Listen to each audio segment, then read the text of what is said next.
నమస్తే అండి. Welcome to our channel ప్రియం వద. కొంతమంది పేరెంట్స్ పిల్లలు హాలిడేస్ కదా! శ్లోకాస్ మళ్ళా స్టార్ట్ చేయండి అని చెప్పని అడగటం వలన మళ్ళా చేస్తున్నాను.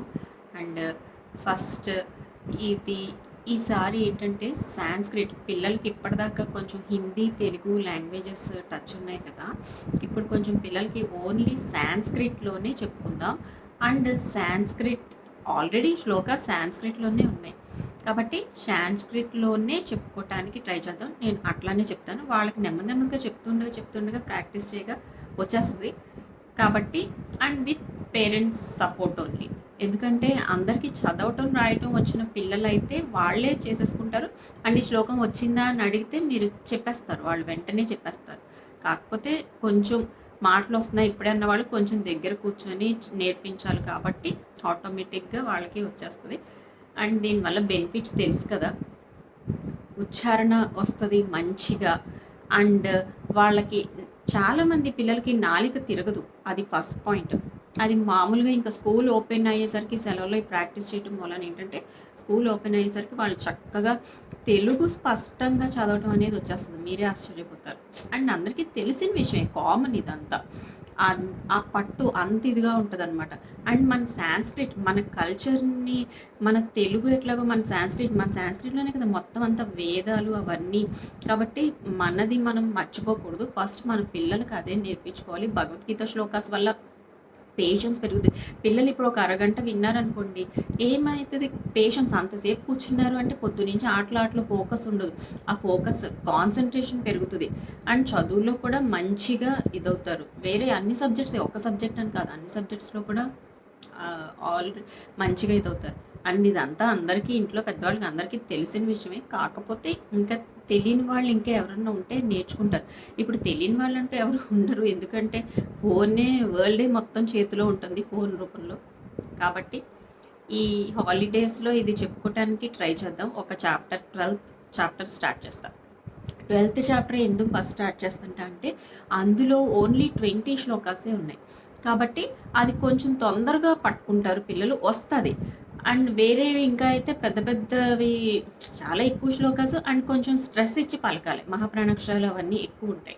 కాబట్టి ఈ 12th అయితే కొంచెం 20 శ్లోకాసే ఉంటాయి. కాబట్టి కొంచెం పలకటం ఓకే ఈజీ.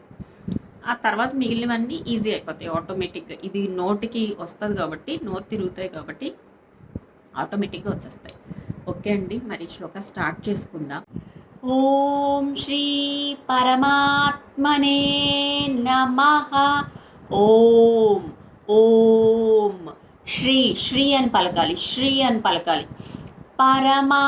మా దీర్ఘం పరమాత్మనే పరమాత్మనే. ఓం శ్రీ పరమాత్మనే నమః నమః. ఓం శ్రీ పరమాత్మనే నమః.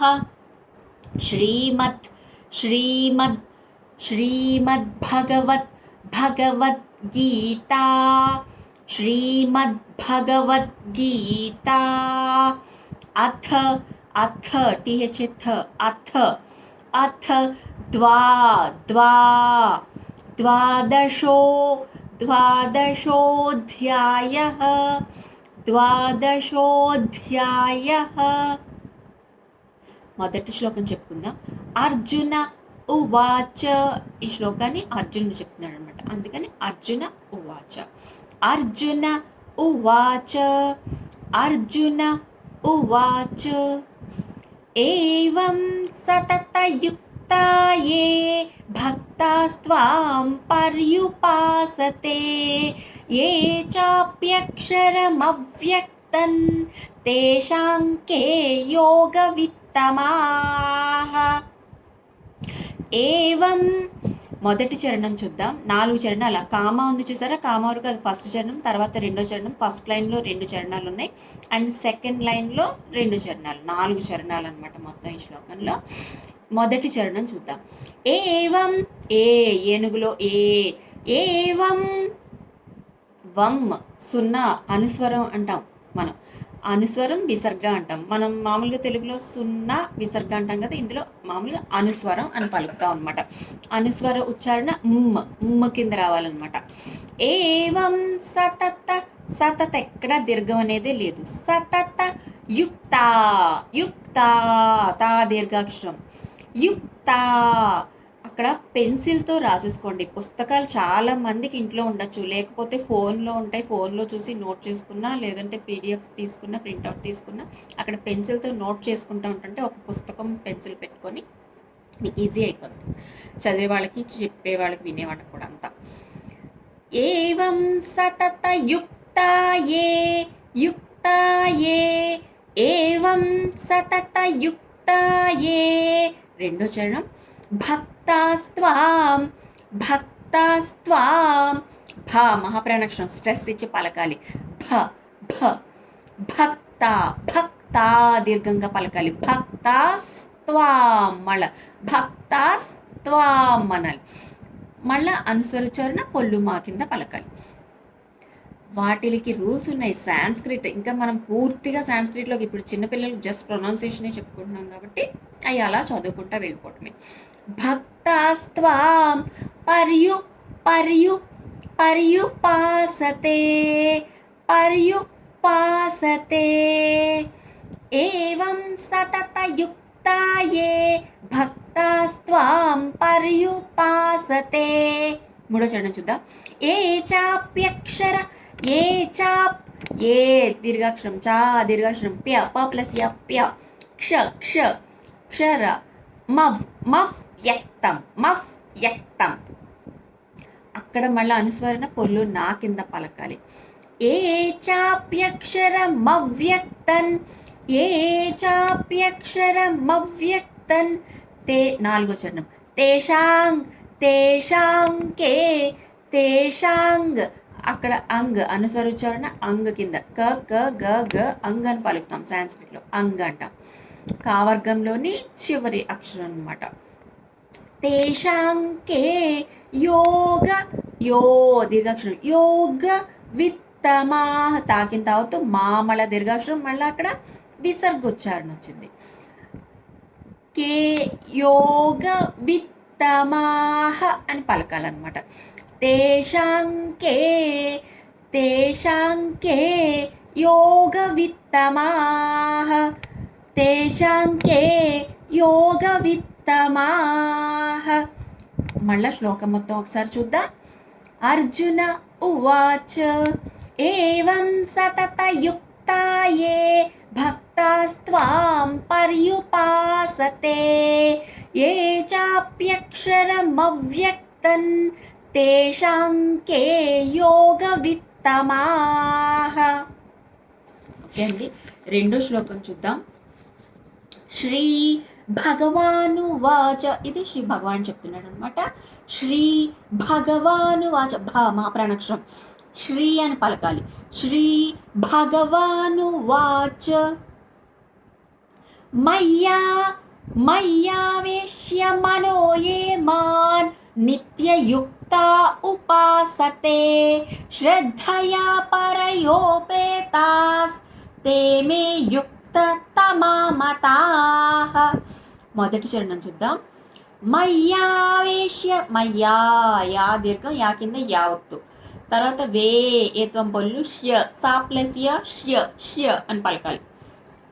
మయ్యావేశ్య మనో మనో నా ఓత్వం పొల్లు మనో ఏ మన దీర్ఘాక్షరం ఏత్వం పొల్లు యాకి ఏ మాన్ మాన్ అని పలకాలి. మా తర్వాత మళ్ళా అనుస్వరం వచ్చింది. అనుస్వరం ఉచ్చారణ న కింద పలకాలి. పొల్లు నా అనమాట. మయ్యావేశ్య మనో ఏ మాన్ మయ్యావేశ్య మనో ఏ మాన్. రెండో చరణం నిత్య నిత్యయుక్త నిత్యయుక్త ఉపాసతే ఉపాసతే నిత్యయుక్త ఉపాసతే. మూడో చరణం శ్రద్ధయా శ్రద్ధ. కొంతమంది పేర్లు కూడా ఉంటాయి శ్రద్ధ అని చెప్పారు. అండ్ శ్రద్ధగా చదవండి రా అని చెప్పని అంటూ ఉంటారు, మనం వినే ఉంటాం. శ్రద్ధ దా కింద దావత్తు మహాప్రాణాక్షరం పలకాలి. శ్రద్ధయా శ్రద్ధయా పరయోపేతాస్ పరయో పరయో. తర్వాత యో దీర్ఘాక్షరం పే పాకేత్వం పొల్లు త దీర్ఘాక్షరం ప్లస్ విసర్గ ఉచ్చారణ పొల్లు స స పరయోపేతాస్.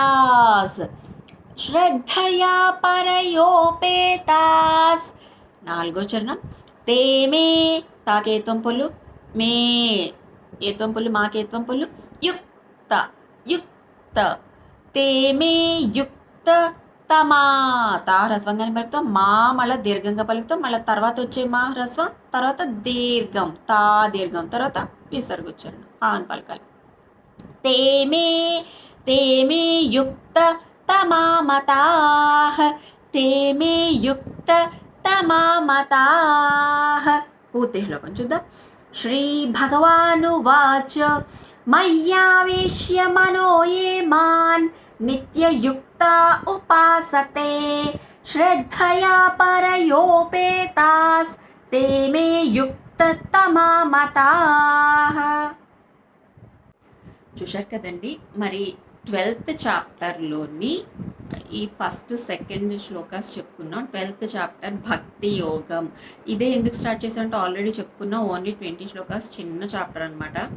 అండ్ కొంచెం ఇప్పుడు ఆల్రెడీ వినే ఉంటారు, ఒత్తులు, దీర్ఘాక్షరాలు, పొల్లులు, ఆ హ్రస్వాలు అవన్నీ మామూలుగా సాంస్క్రిట్లో చెప్పుకుంటా ఉంటే నెమ్మదిగా వాళ్ళకి అవి అర్థమవుతూ ఉంటాయి. ఇంకొంచెం వెళ్తున్న కొద్దీ చాప్టర్ అవుతుంది అనేసరికి అప్పుడు కొంచెం అది ఎందుకు వచ్చింది అక్కడ ఆ అక్షరం అనుసరణ తర్వాత అలా ఎందుకు వచ్చింది, తర్వాత విసర్గ తర్వాత అలా ఎందుకు వచ్చింది అని నెమ్మదిగా చెప్పుకుందాం. ఓకే అండి. మరి పిల్లలతో మీరు కూడా కాసేపు టైం స్పెండ్ చేస్తారు. మన భగవద్గీత, మన శ్లోకాస్, అవన్నీ మన కల్చర్ మనం మర్చిపోకూడదు. అండ్ ఇవన్నీ పిల్లలకి బెనిఫిట్. ఆల్రెడీ చాలామందికి తెలిసిన విషయం ఇది. అండ్ ఇంకా తెలియని వాళ్ళు ఎవరు ఉండకపోవచ్చు అని అనుకుంటున్నాను, మరేం. అండ్ ప్రాక్టీస్ మీద ఇవన్నీ అర్థమవుతాయి పిల్లలకి అంతా. అండ్ ఈవెన్ పేరెంట్స్కి కూడా వచ్చేస్తే అంతసేపు పిల్లలతో స్పెండ్ చేసినట్టు ఉంటుంది.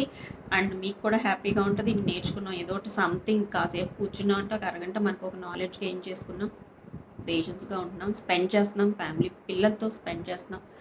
అన్ని బెనిఫిట్సేనండి. ఓకే అండి. మళ్ళీ నెక్స్ట్ వీడియోలో మళ్ళీ నెక్స్ట్ శ్లోకాలతో మళ్ళీ కలుద్దాం. నమస్తే.